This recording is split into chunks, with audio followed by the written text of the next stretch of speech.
안녕하세요. 저는 혈액암 협회에서 보험 이야기를 진행했었고요. 현재는 메리츠화재에서 근무하고 있는 염재혁입니다. 반갑습니다. 오늘은 그동안 많은 암 환우분들과 상담을 진행해 오면서 받아온 질문 중에 빈도수가 높은 질문들을 선별하여 말씀드리는 시간을 가지도록 하겠습니다. 제일 먼저 실손의료비의 보장 조건 변경 주기에 관한 내용을 말씀드리겠습니다.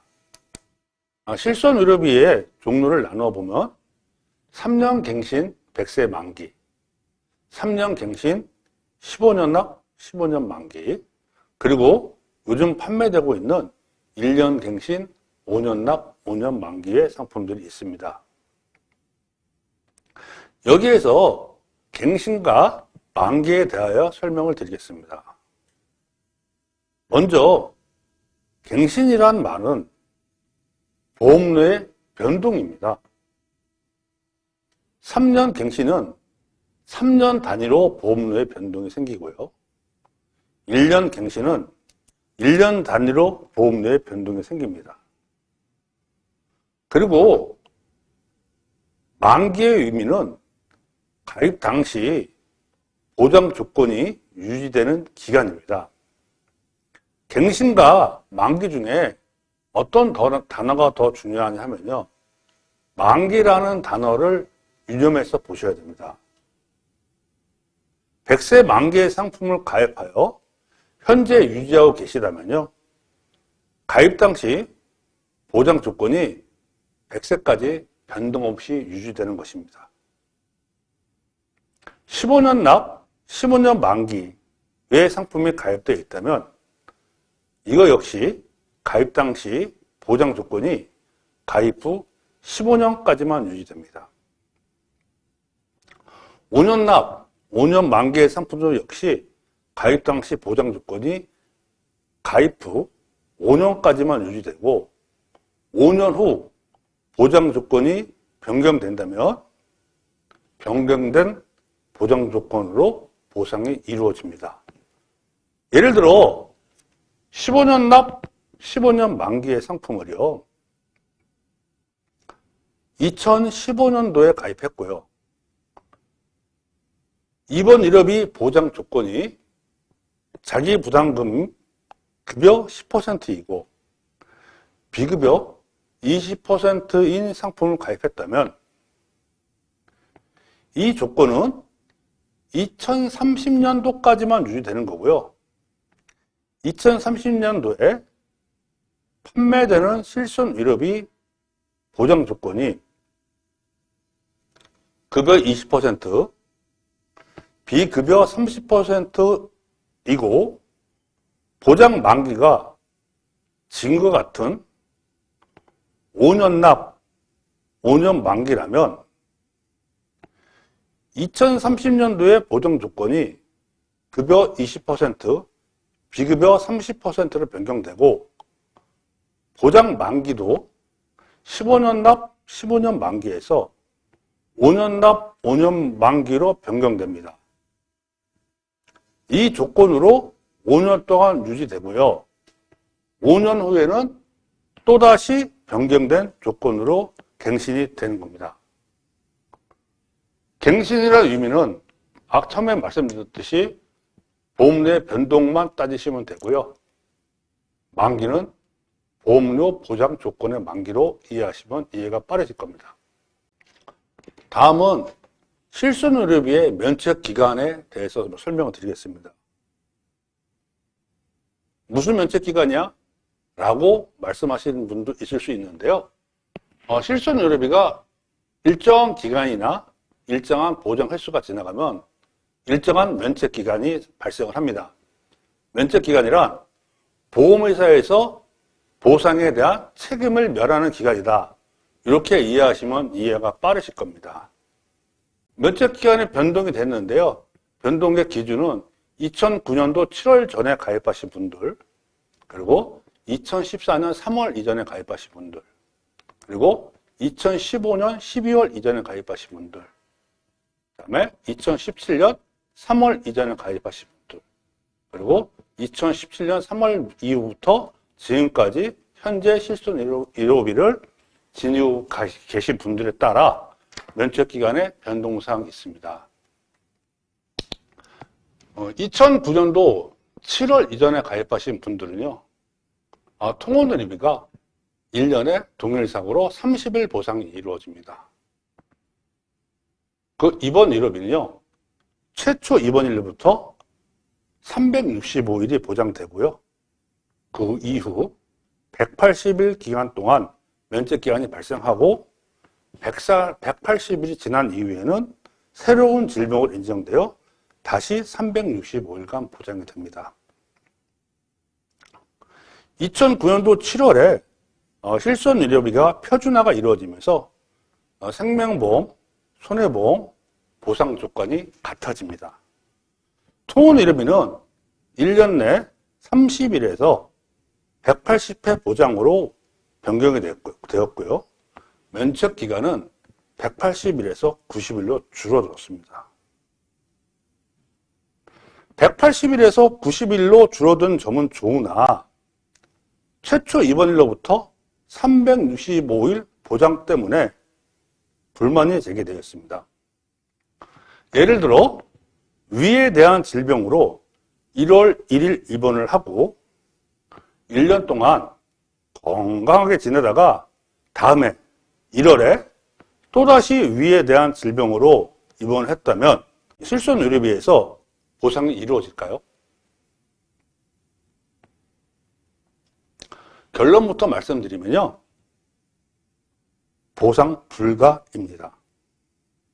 그 이유는 입원 의료비의 보상 조건이 최초 입원일로부터 365일이고 그 이후 90일간 면책기간이기 때문에 위의 사례는 최초 입원일 1월 1일부터 365일이 지난 다음에 1월에 입원했기 때문에 면책기간에 해당되어 보상이 불가한 겁니다.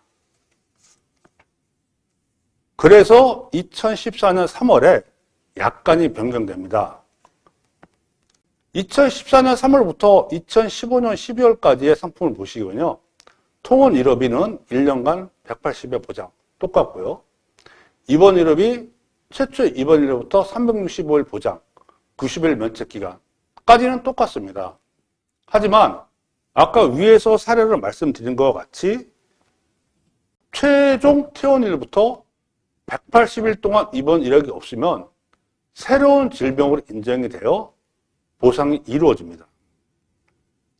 위에 예를 들어 드린 것과 같은 경우에는 약관이 변경된 2014년 3월 이전의 상품은 보상에 불과하나 2014년 3월 이후 가입하신 분들은 보상이 가능하게 된 거죠. 2015년 12월에요. 실손의료비 면책 내용이 한 번 더 변경이 됩니다. 통원 의료비에 변동사항 없으나 입원 의료비에서 변동이 생깁니다. 변동 내용은요, 보상한도 5천만 원을 소진할 때까지 기간에 상관없이 면책이 없어집니다. 하지만 5천만 원을 모두 소진하게 되면 면책 기간이 발생을 합니다. 면책 기간을 두 가지로 나눠서 설명드릴 수가 있는데요. 1년 중에 275일 이내에 5천만 원을 소진했다면 365일 되는 때까지 보상에서 제외가 됩니다. 그 기간이 다시 말씀드리면 면책 기간이 되는 거죠. 근데 1년 지나서 1년이 됐든 2년이 됐든 간에 5천만 원을 1년 지나서 소진하게 되시면 그때는 90일의 면책 기간이 생깁니다. 역시 90일이 지난 다음에는 새로운 질병으로 보아서 보장이 새로이 시작이 되는 것이죠. 현재 실손 의료비는 비급여 항목에 따로 분리가 되어 있습니다. 도수치료, 체충격파 치료, 증식치료 등은 1년에 50회, 350만 원 한도 내 보상이 이루어지고요. 비급여 주사는 1년에 50회, 250만 원 한도, 자기 공명 영상 진단은 1년에 300만 원 한도로 보상이 됩니다. 비기부 항목이 따로 보상에 대해서 좋은 점은요. 예를 들어서 자기 공명영상 진단, MRI 같은 거를 검사가 이루어졌을 때, 위에 이 변경되기 전 상품에는 입원을 한 상태에서 검사가 진행돼야 실손의료에 의해서 원활한 보상이 이루어질 수 있었습니다.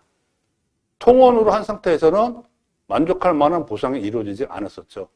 하지만 현재 실손의료비는 굳이 입원을 안 하고 통원으로 해도 만족할 만한 보상을 받을 수 있다는 그런 장점이 있습니다.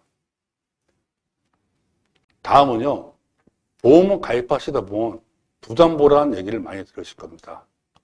부담보의 종류와 또 부담보의 보장 개시 조건에 대한 설명을 드리겠습니다. 보험 가입 시 부담보의 종류는 크게 두 종류로 나누어집니다. 신체에 걸리는 부담보, 그리고 기간에 걸리는 부담보로 나눠집니다. 신체에 걸리는 부담보는 신체의 특정 부위를 보장해서 제외되는 것입니다.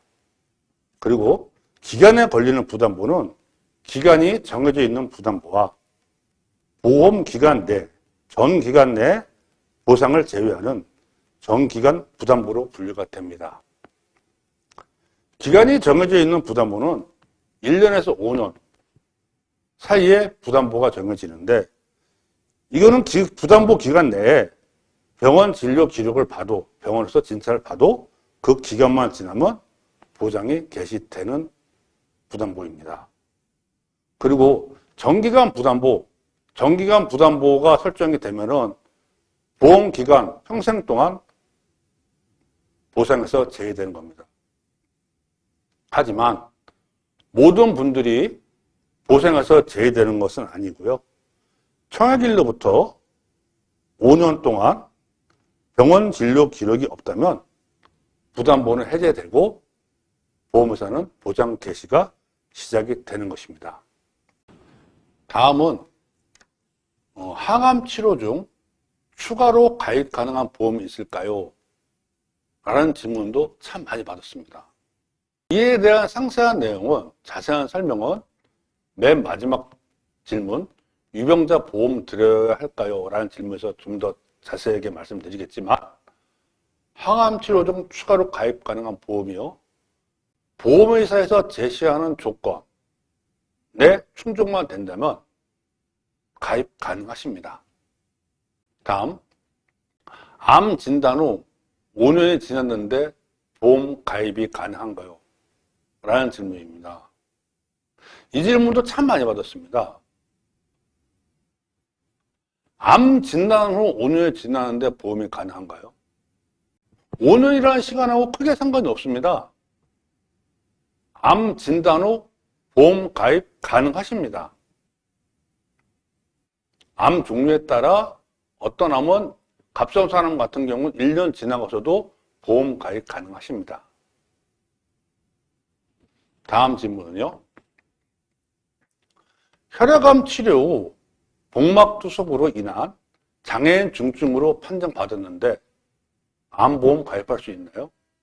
과거에는요, 보험회사 알릴 의무 중에 장애 고지를 해야 되는 난이 있었습니다. 하지만 지금은 장애 고지한 난 자체가 없어졌습니다.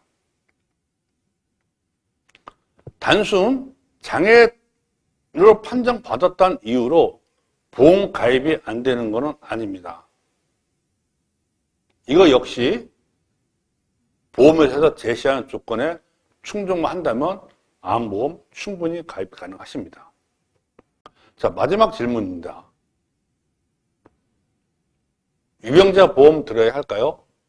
자, 보험은 들어야 된다, 들지 말아야 된다는 거는요, 개인이 선택하고 판단하시는 거겠죠.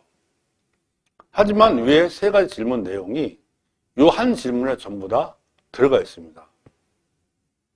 유병자 보험은 또는 간편 가입 보험 이라는 표현도 씁니다. 종류가 참 여러 가지가 있습니다. 근데 그 중에 제일 첫 번째 알릴 의무에 대해서 보험사 조건에 충족해 주셔야 될 내용이 3이라는 숫자입니다. 청약일 기준 3개월 이내에 의사로부터 추가 검사 또는 재검사 소견을 받은 적이 있는가라는 질문입니다. 이 질문에 아니오라는 답변이 되어야 되는 겁니다. 그 다음은요, 두 번째 질문엔 숫자가 좀 많습니다. 0, 1, 2, 3, 5 이렇게 숫자가 나눠집니다. 요거는요, 이 각각의 숫자에 따라 상품이 틀립니다. 0이라는 거는 입원 이력을 안 따지는 상품입니다. 그 다음에 1이라는 거는 입원이나 수술 이력을 따지는 겁니다. 청약이 1년 이내 입원이나 수술 이력이 있는가. 2는 2년 이내 입원이나 수술 이력이 있는가. 3은 3년 이내에 입원 이력이나 수술 이력이 있는가. 5는 5년 이내에 입원이나 수술 이력이 있는가. 라는 질문입니다. 각각의 질문에 상품마다 한 가지씩 들어가 있습니다. 그러니까 본인의 입원이나 수술 이력에 맞춰갖고 맞는 상품을 선택하시면 됩니다. 그리고 마지막 5입니다. 마지막 5는 5년 이내 암 또는 뇌졸중 또는 심근경색 등 6대 질병으로 진단받거나 수술 이력이 있는가? 이 질문입니다. 요 세 가지 질문에 아니오란 답변을 하실 수 있다면 보험 가입이 가능하십니다. 항암 치료 중 추가로 가입 가능한 보험이 있을까요? 세 가지 질문을 합당하신다면 아니오란 질문을 하실 수 있다면 가입이 가능하십니다. 5년 지났는데 보험 가입 가능한가요? 네, 이것도 역시 마찬가지입니다. 혈액암 치료 후 복막 투석으로 장애인 중증으로 판정받았는데 암보험 가입할 수 있나요?